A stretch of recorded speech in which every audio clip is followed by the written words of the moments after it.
Hello and welcome to Deprogrammed with Keri Smith. This is a new channel. If the algorithm brought you here, please hit like and subscribe. This is a very special episode. This is going to be out, if you're watching this live, it's going to be out with a live chat on Saturday.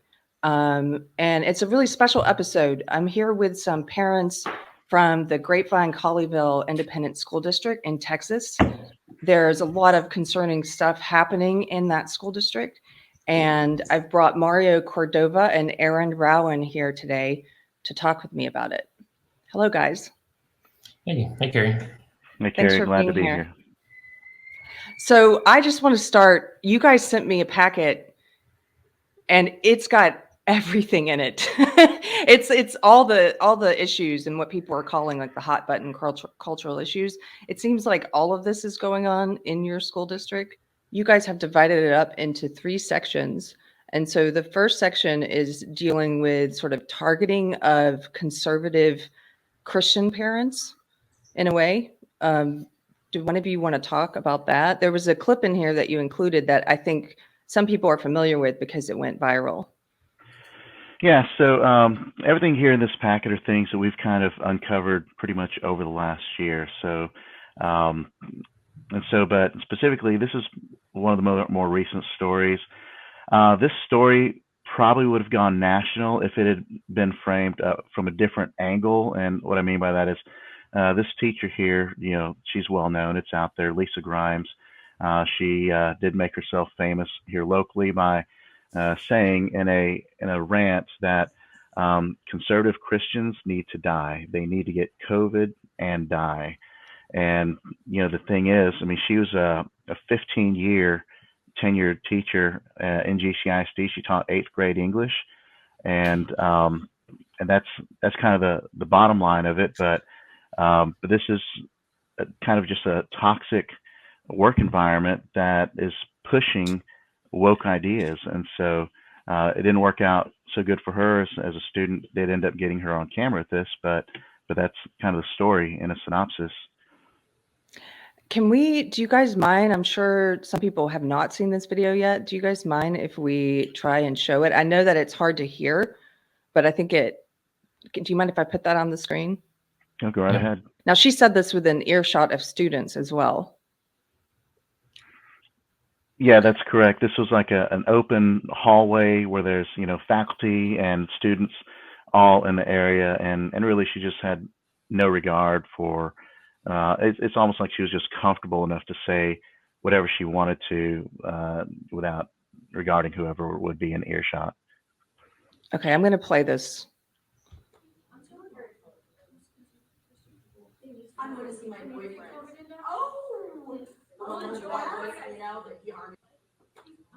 Okay, so she said, I'm telling you, those conservative Christian parents, they need to get COVID and die. And then boyfriend lady says something, and it's hard to hear. It's like, I'm going to see my boyfriend, like, shut up. And then so she repeats it. That's awful. Yeah. I saw some video footage of a school board where there was a parent, actually, I believe it might have been, was it you, Mario? There was a parent who was talking about how this surprisingly wasn't very shocking. Yeah, so if she had said this about blacks or about Jews or about you know, any other way, I mean, this may have made national headlines, but because it was against conservatives and Christians, I mean, it only made, you know, local headlines in the area. It didn't really get picked up at a national level. So, you know, just it didn't fit the larger narrative. And so people here regionally knew about it, but maybe a few people in the Austin area. I think I had some people email me about it, but I mean, that's really, it didn't get very far. Mm-hmm. Is it reflective of the attitude in the school district towards parents, in your opinion? So in my opinion, maybe across the entire district, maybe not necessarily, but there are pockets of this sentiment throughout the district. So yeah, that's kind of what I've come to know.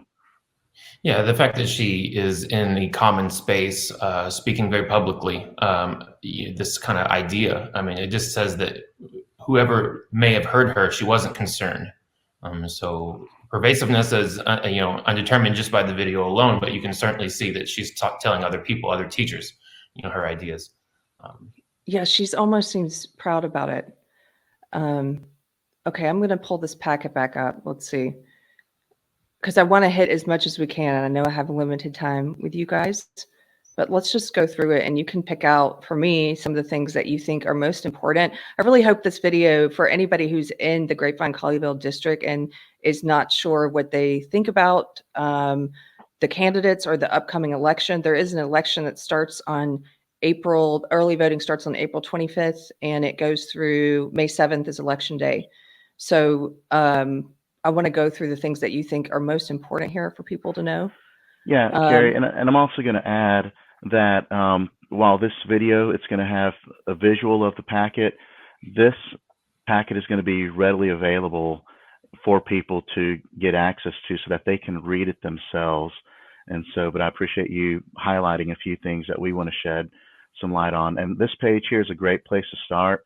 A lot of us parents came together sometime during last election when there was a runoff, and we just kind of met each other through common interests. And Dr. Whitfield was the singular piece at the time that we were zoned in on, because he was very aggressive activist principle that was pushing Black Lives Matter and critical race theory. He was able to rally a group of other supporters, teachers of sorts, that would all come together behind him to help push his agenda. So some of us came together and we'd seen this, and we wanted to see what we could do to kind of shed light on Dr. Whitfield and his agenda. And as a result, I mean, things just kind of worked out that he ended up leaving the district. He's still on payroll for maybe another year or so, but at least he's no longer,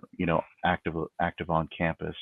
Now, this principal, I saw him in the news before I started talking to you guys, because he did what I've noticed people tend to do when they're pushing this ideology, and they're called out for it. He was pushing critical race theory, or at least the tenets, the conclusions of critical race theory in materials, in an email to parents, right? There was an email that he sent out. Correct. And then when he made the news because he was put on leave, and he claimed racism, that this was that he was put on leave not because of what he was saying, but because of the color of his skin. And when I found that when people make that allegation, it's such a serious allegation to claim racism, and we used to require evidence of it, because I think what happens when you make that allegation, you belittle something horrible and serious like racism if you're just claiming it without that evidence. And he didn't offer any of that. He didn't say, here are racist comments, here's the examples. It was just I found him to be very disingenuous. I actually have a clip of him. Can we play this clip? Yes, yeah, go ahead.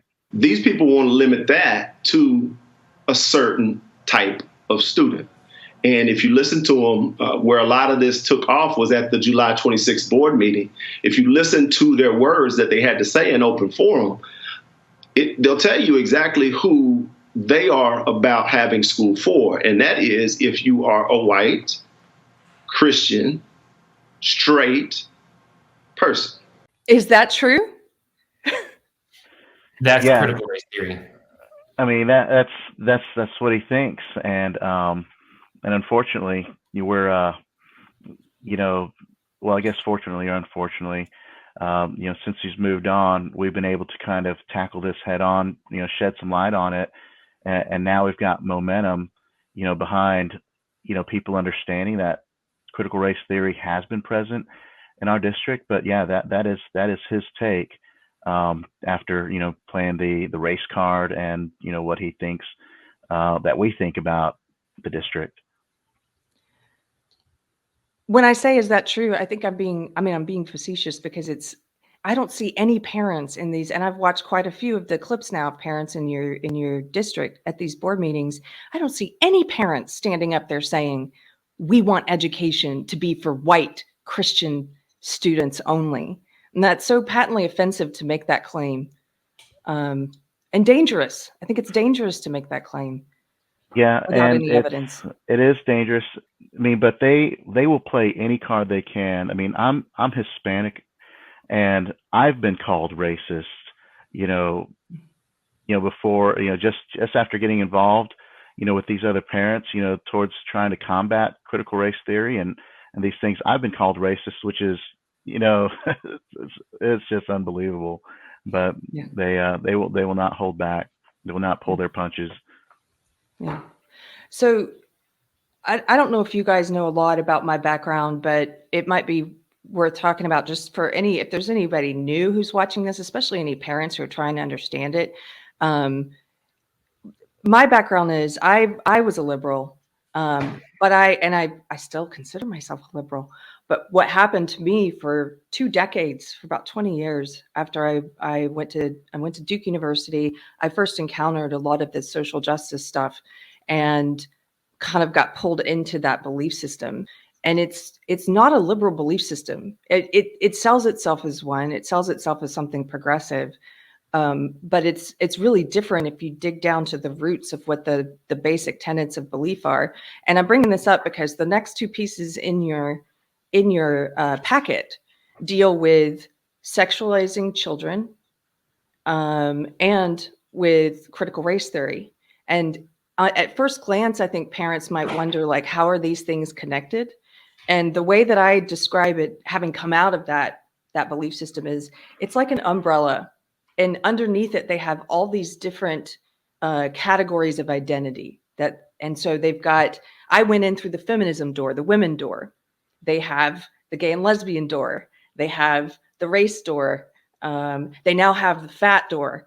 So if you're fat, you're oppressed. If you're not, you're the oppressor. So they have all these different identity doors, but it's all apart. It's all under this one umbrella of ideology. And what the ideology tells people is, it says the best way to look at the world is as a competition for power between identity groups.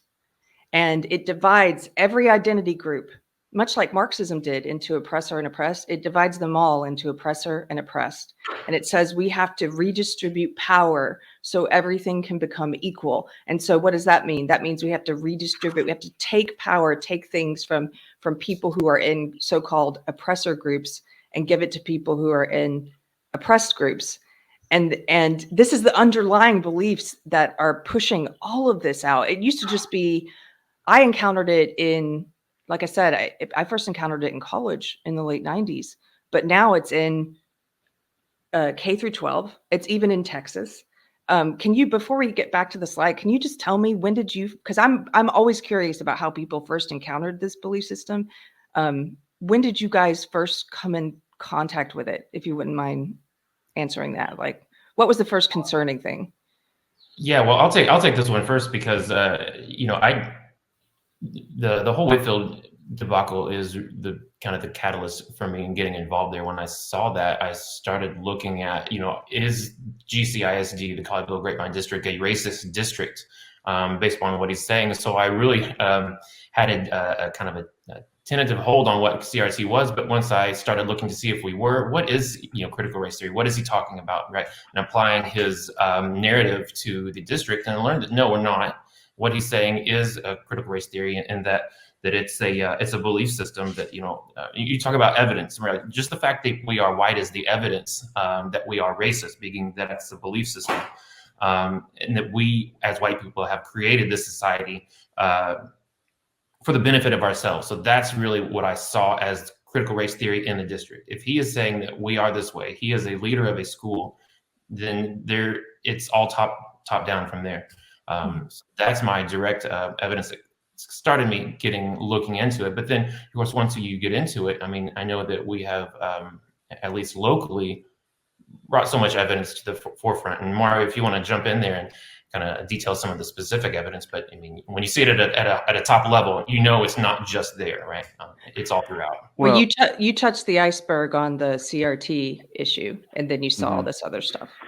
Yeah, Keri, For me, it was when I saw like the identity wheel sometime last summer.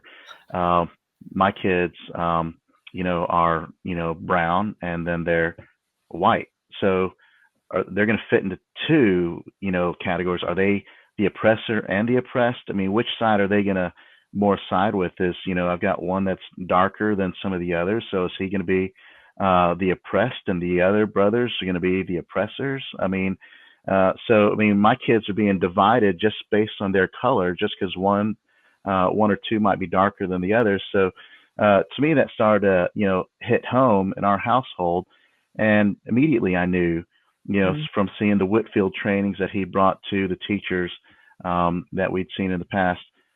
I knew this has no place in our education system, and if there's anything I could do to get involved to make a difference, that's what I wanted to do. But for me, that's how personal it became. So I do want to highlight, because you touched briefly on the sexualization of our kids. Let me pull this back up. Yeah, go ahead. Yeah, so you can move to the next slide. Slide 4. It says inappropriate, sexually explicit books. The Kite Runner. I mean, by this point, I think Kite Runner has made some headlines here and there. It's a book that we've been trying to get out of the district for some time. You have to ask yourself. Well, before I ask that question, let me hit on some of the highlights here, or maybe I should say lowlights of this book. But we've got excerpts here that you can read, all the way through. But you've got the part of a mother being raped. You have the selling of child sex slaves. A boy rapes another boy, and then you have a pedophile who plays with a boy, and then this one small scene about the rape aftermath as far as what they deal with. But you got to ask yourself, what educational value does this book have in our schools? I mean, there's got to be other books that can still convey some educational value without having to have kids read this graphic sexual violence on kids. So we've been working to try and get this out. I think originally it was a 9th grade book, and they've moved it up to 12th grade now, and that's been the trend that we're seeing. There's another book that was an 11th grade book, they've moved to 12th grade, and so now what's happened is once you get to be a senior, now you have the choice of all this filth that you could potentially read. But I encourage people to take a look at some of these excerpts that are in this book here. There's another clip from your district that went viral, and that's a parent, Amanda Kay, who's talking about this book. I'm going to play just hers. There's so many different ones to choose from, but I think this really makes the point. The district has allowed highly questionable, disturbing, and violent sexual content into required reading.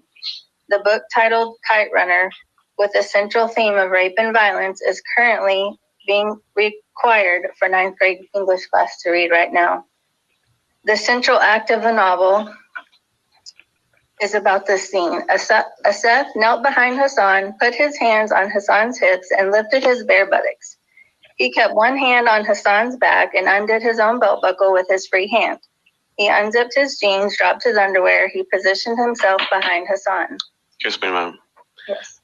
I mean, we're transmitting this meeting to You're everybody. requiring 9th graders to read this I understand, book but just the language, it's not going to be appropriate. Exactly, that's my point. I understand. That's the point. But remember that we have elementary. Please, we have elementary school kids listening to this meeting. I mean, we understand the book. We understand the title. We know the title. We don't need to go and read it. You understand? So we can just report it, go to the school, and just talk about it. But we don't need to be reading stuff that is not appropriate for a small elementary school kid that might be listening to this meeting, please. Okay, so I won't read any more from the book, but that scene is about a 12-year-old boy getting raped by a 17-year-old boy while another 12-year-old boy is watching.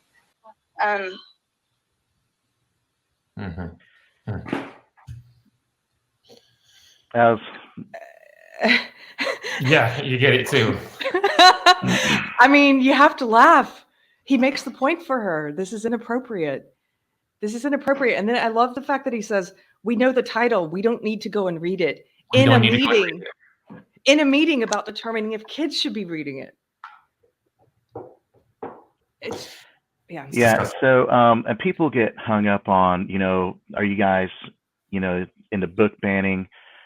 And so we want to make the point that we're not, banning books, for kids. We're banning, porn, with kids. I mean, here you've got, another boy being raped, by another minor while another one watches. I mean, it's straight up pedophilia. We do not need this type of stuff in the schools anywhere, whether it's 9th grade, whether it's 12th grade. It just needs to be out. I mean, I've talked with parents that read this book, when they went to when they were in high school, and they were talking about how traumatic it was for them to read it then, and they recall just what it was like. So yeah, this is a book that needs to be just straight out gone. Well, in the public library, this book is in the adult section. It's not in the children's section. And to your point about not banning books, no one's talking about removing this from public libraries. It's in government public funded schools. Should this be in curriculum for children? The government saying children are required to read this as part of curriculum. And I think that. No, well, I don't know. I don't know why we would need to represent such vile sexual violence in our schools. And really, I go back to some of the critical literary theories that some people will point to as to it teaches something about the book, about the content. But what critical literal theory is limited by replacing these obscene materials with something more academically focused. Maybe something more virtuous. If we are the arbiters of virtue, the community, why would you want to continue to go against the community? Is the state the arbiter of virtuous content? And they say that it's good. Well, I mean, I guess I'd have a problem if the state's telling me what's good and what's not. Yeah, I know in some states there are already existing laws. So in South Carolina, for example, that's where I'm originally from. I have a friend who's a parent who's been part of the campaign there successfully in some cases to remove certain pornographic books from the school library for children. And she was pointing out that in some states, I'm not sure about Texas, but in South Carolina, there are already existing laws that it's illegal to provide minors, for adults to provide minors with pornographic material. So does it matter? How do they get around that by having a public school do it? Well, unfortunately, there's a law that permits schools to get around it. I think pornography is okay as long as it's for educational purposes, and so that's kind of the law that allows them to get by. As long as it's for educational purposes, it's okay. The thing is, like, if a book is deemed obscene, then it cannot be permitted in the school. So it's so we're working on make sure that people understand the content of these books, that they are obscene, in addition to pornographic, but we're hoping that there are some legal changes to that. But we've just got to work, around the laws that are currently in place. But we just need to put pressure, on the administration. The more parents that speak out, really adds this pressure to the administration, to the school board, where they have to make these types of decisions. So now you've moved on to the next page here, which this book really got me with some of the excerpts that are highlighted. I'd encourage people. I mean, it's a tough read, but I encourage you to read all excerpts on this page so you understand what we're talking about when it hits, incest, rape, pedophilia, and suicide. But I know, Keri, I asked you if you just take a moment and read that excerpt from page 181 so that people can get a real glimpse of what's going on here. Yeah, and this is, I'll have to say, this is one of the ones I was conflicted on. And The Bluest Eye, Toni Morrison. I remember reading that book when I was younger. I say younger, meaning I think I was in my 20s. I enjoyed the book. And when I saw it on the list, I was thinking, why are they going after that book? And I had not read it in so long. And so reading these excerpts, I completely understand now. You guys changed my mind on this book. There's a number of I would argue, obscene excerpts that you guys have highlighted, but this last one on page 181 is, this is a pedophile who's speaking in the book. He says, the little girls are the only things I'll miss. Do you know that when I touched their sturdy little tits and bit them just a little, I felt I was being friendly. If I'd been hurting them, would they have come back? They would eat ice cream with their legs open while I played with them. It was like a party. Yeah, Yeah, it's disgusting. I do have issue with that. And like I said, this is when I think sometimes people, they maybe read these books when they were young adults and they have fond memories of the book. It doesn't mean I don't like the book, but when they're confronted with actually what's in it, it's like, is this appropriate for a public school, for the government to put in curriculum for kids and say that kids must read this? And at the end of the day, I don't think that's appropriate. I think that's a parent's decision if their child is going to read something with adult content. Yeah, it doesn't need to be a banned book. It does not need to be an educational book. Yep. Yeah, so it has no moral or redeeming social value, in the school systems at all. So I think, Aaron, we were talking about this book earlier, and you were making the point about sexual violence, with minors. Do you want to hit on that? Yeah. Well, excuse me. Well, I'm trying to remember the. Well, it was really no. I see. No, I see what you're saying. No, so we were talking about how the difference between pedophilia and homosexuality.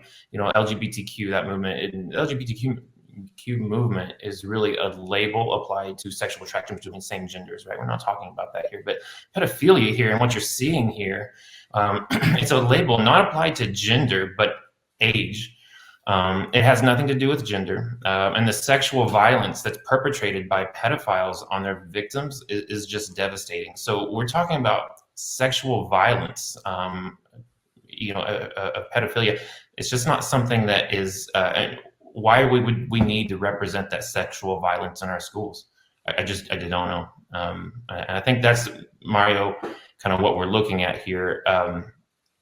Not that I'm pointing fingers at good teachers, because we need good teachers, but which one of the classroom teachers read the book and thought that was a good idea to expose the children to such graphic child rape, to be so blunt on it? Mm-hmm. Yeah.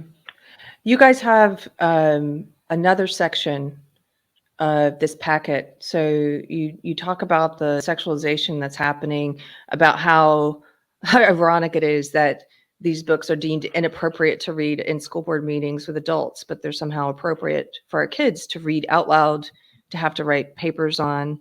And you've included, for anybody who's interested, they can go to your website and they can get all of this information, right? They can find videos. I'm gonna put this on the screen. Can you guys just tell people what that site is? So this slide here, we're talking about parents just being silenced and ignored. So we've had easily 12 parents, a dozen parents or so that have brought their concerns about different books, before the school board. The district's response is that they've set up some type of vetting committee, but really they're hiding behind this process, and it's kind of a sham, because one of the things I think one administrator said is, hey, since we've set up this process, not a single book's been removed. But they don't realize that it's a very cumbersome process to get a book removed. You've got to file a grievance, and then if that gets denied, you got to escalate it again. Then that gets denied, and then got escalated again. So it goes through several rounds, and this process is not fast at all. I mean, parents might be inclined just to throw up their arms before they have a chance to get all the way through it.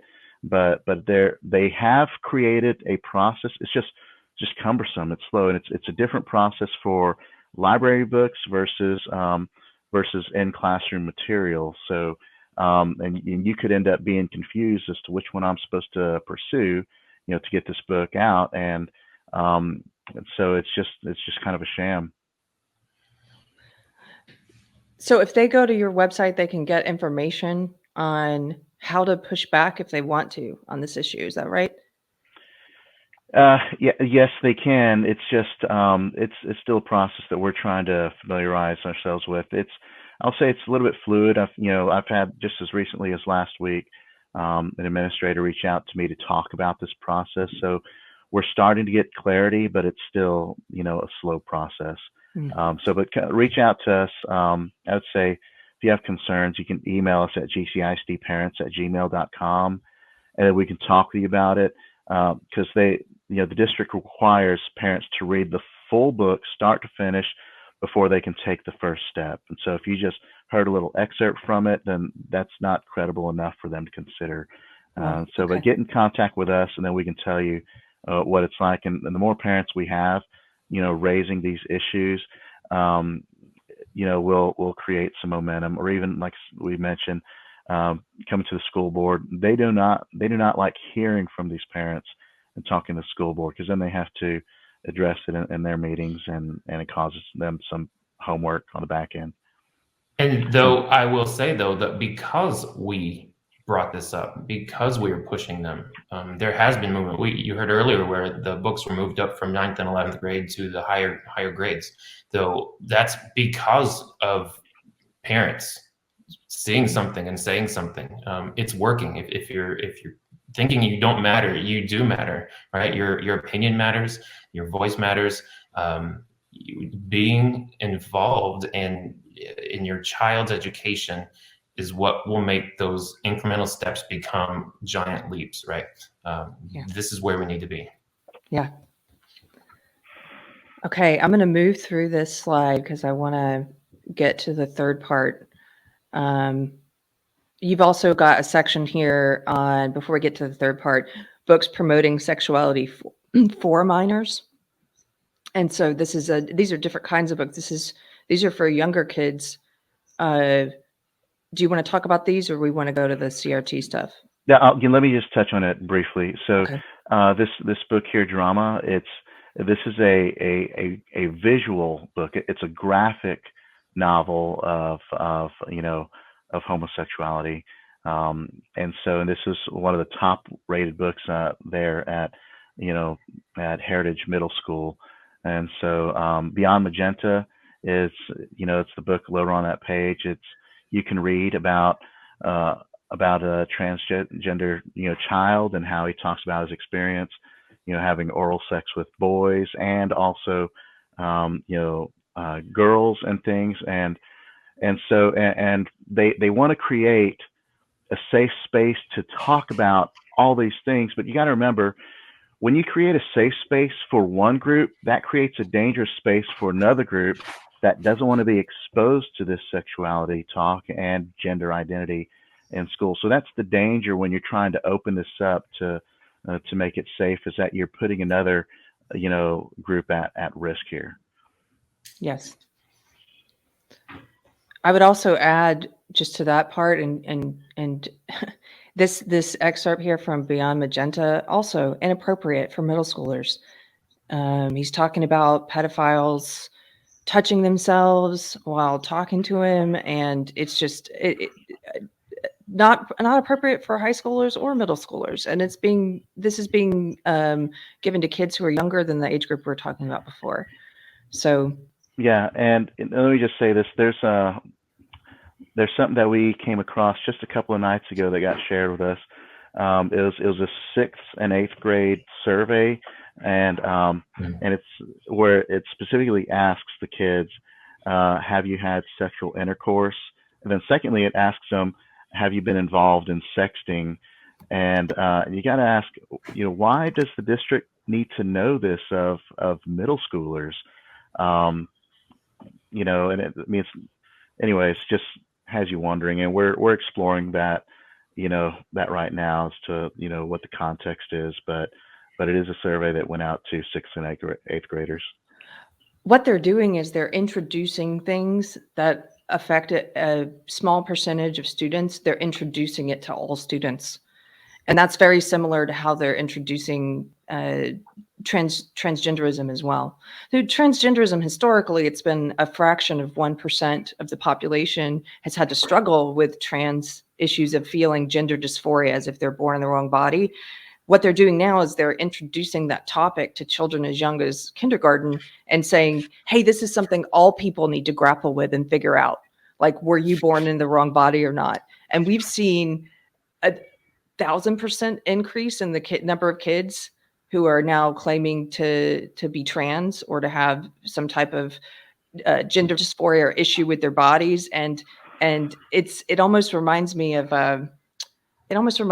social contagions when I was young. It's been a while, but in the there, do you guys remember there was a skyrocketing number of girls who were dealing with anorexia, who were girls who were cutting. When these things became popularized in pop culture and in the media, then it was like everyone sort of it caught on like a contagion, and it reminds me of that a bit. Yeah, when you redefine, sorry, Mario. Go ahead, Aaron. Go ahead. Oh, when you redefine the criteria for being in that oppressed group, right? I wouldn't even say they're oppressed. They're really not. But, you know, some people find that, you know, when you broaden the scope of that and say, now that I've said it's either this or this, and it's not just this, and you fall outside of it, but it's this, now you fall into it. So are you sure you're not in here? And they go, well, I guess I am. And so then now that is their identity. And so, well, I must be, because, you know, this person of authority outside of perhaps their parents too. It doesn't matter. Even a person of authority who has led them to this thought is now encouraging some ideas that weren't there before by redefining what it used to be. Yeah, and I just want to add this one piece. There was a lady that spoke at the school board, I think in the last few meetings, that said that she's talking with a student who said that she was bisexual. And as they began talking about it, she's like, so you like boys and girls? And she's like, no, actually, I just like boys. And they go, well, that's not bisexual. You know, that's heterosexual. But the thing is, like, this girl didn't necessarily want to identify as heterosexual because that's not cool. You know, it was cooler to be bisexual than to be heterosexual. And that's what we're doing is we're creating an environment where kids, it's not cool to be normal. It's cooler to be abnormal, and it's just a sad place to be at. Well, that makes sense because, again, this ideology it divides everyone into these identity groups, and it assigns you social status based on these groups. And so, within the belief system, the more of the oppressed groups you can check off, the more of a voice you get to have, the more power you get to have. And so you're incentivizing children to want to be in more of the oppressed groups. It's a social currency. But why do you want to be in an oppressed group? Why would you want to be in a group that is being oppressed from a larger majority group? If we back up, are we talking about a conflict theory? Are we talking about a Marxist conflict theory? To what end? What's the goal of creating these conflict groups? Then I think you can. I don't want to lead you down a period of thought, but I mean, are you not oppressed in order to overthrow the oppressor? Is that not the point? You're just supposed to stay there. So there's this larger thought concept about why we want to be in these oppressed groups, why we're trying to get children into these oppressed groups. It's a lifelong struggle for them, and then they're ultimately changing some traditional values that have. And regardless, I know some people don't like jumping into the more academic roots of this belief system, and I do think it has roots in Marxism, has roots in postmodernism, and you don't even need to. If that doesn't interest you, what are the results? It's poisonous to kids. It is manipulating their idea of themselves, of their identity, and it's separating them from other people because it tells them we must judge and treat people differently based on what group they're in, based on what race they are, based on what sex they are. And I mean, it's racist. it's yeah. Which, moving on, that's the third part that you cover in this packet, which is the infiltration of CRT, critical race theory, into the GCISD. Yes, and so we have school board trustees that, and even a superintendent that explicitly say there is no critical race theory in the district. It is not in the ticks, as they say, And but here, this book, not my idea, a book about whiteness, talks about how students, at the end, as a student sign a contract with the devil, binding them to whiteness. So I wanted to read that contract, because I think, we've got a picture of it there on the page, but I'm going to read it for those who can't quite see what it says. It says, contract, binding you to whiteness, you get stolen land, stolen riches, special favors, whiteness gets to mess endlessly with the lives of your friends, neighbors, loved ones, and all fellow humans of color. And then it has a little excerpt to the side, for the purpose of profit. And then you sign your soul, and you effectively write your name there. And so that is all the basic components right there of critical race theory. Being an oppressor. I mean, I don't know. They're making light of it, but that's horrible. This is, when you guys told me about this, signing a contract with the devil, I thought that was a euphemism. I didn't know it was actually in the book. That is a text from a book in a school. Yeah, to give this to young kids and tell them that they're evil, that they're profiting because they're white, that they are taking advantage of their friends and family members who are not white because of their skin color, that is so deeply racist. I just want to address, for your point about these people say that critical race theory is not in the schools. They are liars. They're liars, and they need to be called out as liars. There's a difference between what they're doing is a bit of sleight of hand. There's a difference between theory and praxis.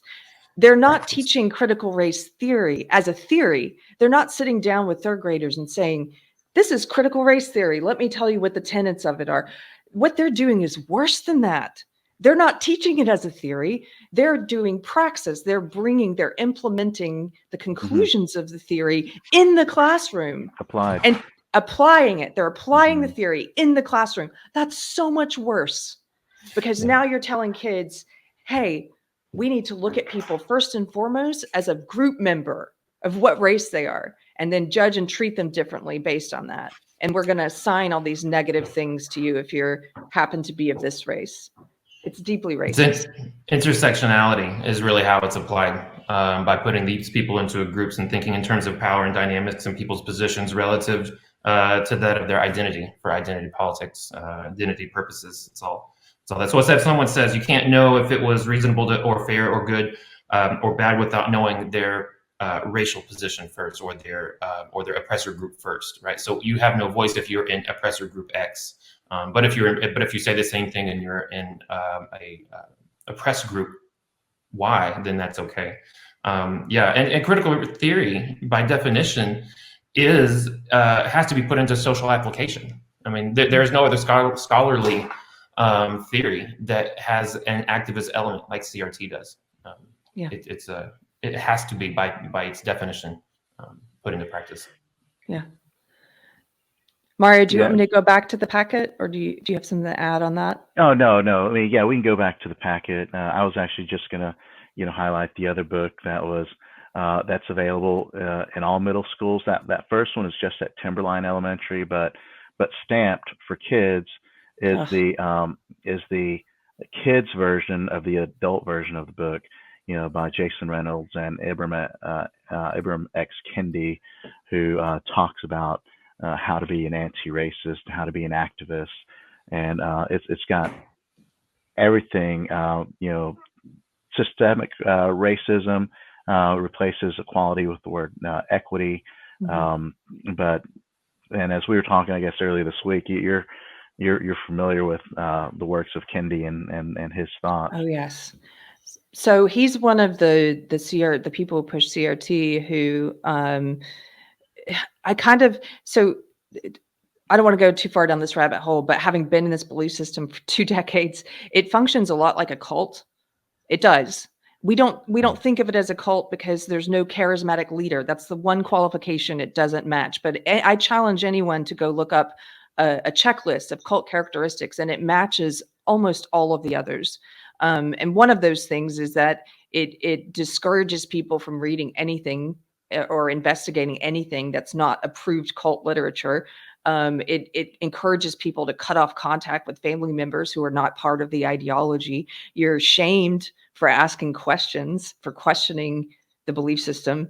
And instead of one charismatic leader, it tends to have these different, my friend calls them high priests and priestesses of the movement. And Ibram X. Kendi is having his day. He's one of the high priests right now. He's speaking from on high about this. And he says, like a lot of them, he says that in any interaction, the question is not whether racism occurred, it's how did racism occur. So they're teaching kids to come into every situation believing ahead of time that racism is involved and how do we find it. Yeah. Sorry, that was a bit of a rant. He really bothers me. Well, you're in good company. This one, I almost find this stuff, I mean, it's hard to pick. I mean, it's choosing between two evils, the sexualization part or this. This is so thoroughly evil. What they're doing, this almost bothers me more because they're pushing this on kindergartners. He's written a book called Anti-Racist Baby. Anti-Racist Baby is anti-racist itself is another word for racist. Yeah. That's what it is. They use Orwellian language. They come up with new terms. If you're a parent and you see words like anti-racist, equity, white privilege, male privilege, you know that intersectionality, you know that you've now touched a part, like the tip of the iceberg, a part of this cult, this social justice cult, in my opinion. Yeah. Yep. Yeah, it's a belief system. I think you hit the nail on the head there. It is a belief system that it permeates your whole life, and to, at least for white people, you'll never kind of repent enough for your whiteness because it is who you are. Correct. And it's also thoroughly racist towards people of color because they lay out all these characteristics and say, these things are part of whiteness, things like meritocracy and being on time and being able to complete tests and being judged on your effort, individualism, hard work, the nuclear family. These are all a part of whiteness. How racist is that to push that and say, we're going to have to change standards because people of color can't make it to class on time, can't do tests, can't compete at a level with white students. It's so racist towards every group.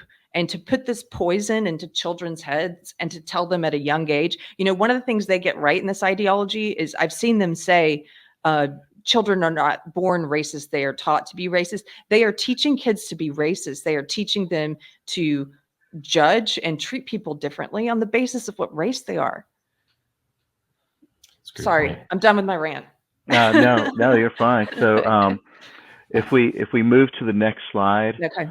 We talk about critical race theory, in the classrooms. And the point here that we want to make in this slide is there's critical race theory at the elementary level, the middle school level, and a high school level. It is throughout. Now, at the elementary level, though, what it looks like, I mean, there was, now at one point, because when we started, putting some pressure on the board, I think they may have took it out. But at one point, the elementary kids, they all get an iPad. And so there was an app that was called Brain Pop, which is, just kind of educational application, but in there they would tell like BLM, they would have Black Lives Matter protest stories and things. And at one point you could, they had a Minecraft version of Black Lives Matter that you could build a city and then destroy it. And What? yeah, so and anyways, I think they took that out. And so, but then in middle school, that's when, you know, there's a teacher there that teaches concepts of critical race theory, you know, specifically like intersectionality, the identity wheel. This is through one of the AVID programs there. And in the high school, there's one of our parents, you know, spoke about how there's an English class that features this speaker here. I think, is it Kamala Jones? And so, but if you listen to that video, which this video is mentioned in the syllabus for next year, I think it's a senior grade level. You listen to everything she has all the components of critical race theory. And so, but, you know, And this is at the high school level. This is going to be part of the curriculum. It is, yeah. This video is referenced in the syllabus for the curriculum. It's part of a section of I forget what the section is, but yeah, it's a section of the course. Wow. You've also got a thing here on how they're putting this into lesson plans and in their training for teachers. Yeah, so the district has teacher trainings that explains critical race theory and then provides exercises, you know, for teachers. You know, you see it there, a taste of theory. We've got different things here. The Diversity Advisory Council has videos about how racist am I, 4 steps to bust unconscious bias. So all these trainings, you know, are approved by executive leadership, and then they're taught to the teachers, and then they're, you know, they practice them, and so, anyways, it's you know, it's just shocking to me that they deny it when it's like in these teacher trainings for them to go out and you know, apply it in the classrooms. Right. Sorry, please. No, I was just going to say that's exactly, they're actually teaching the theory to the educators, to the administrators, and then those educators are applying it in the classroom, and that's how you see it in the classroom, is application. That's exactly right. Actual application, because if you're teaching the teachers, it's not that the content is just sitting in the latently in the schools, in the classroom, libraries. Yeah. It's being actively engaged by the teachers. And I think that was one argument that they made for Whitfield, you know, when he brought this training 2 summers ago, was that the training, they said, was taught to teachers and not to students, you know, as if we were supposed to believe that it was supposed to stop there and they were not going to take that and apply it into the classroom. They said no students attended that training. It was just teachers. And I mean, you just got to be incredibly naive to believe that it would stop there. Mm-hmm. Yeah.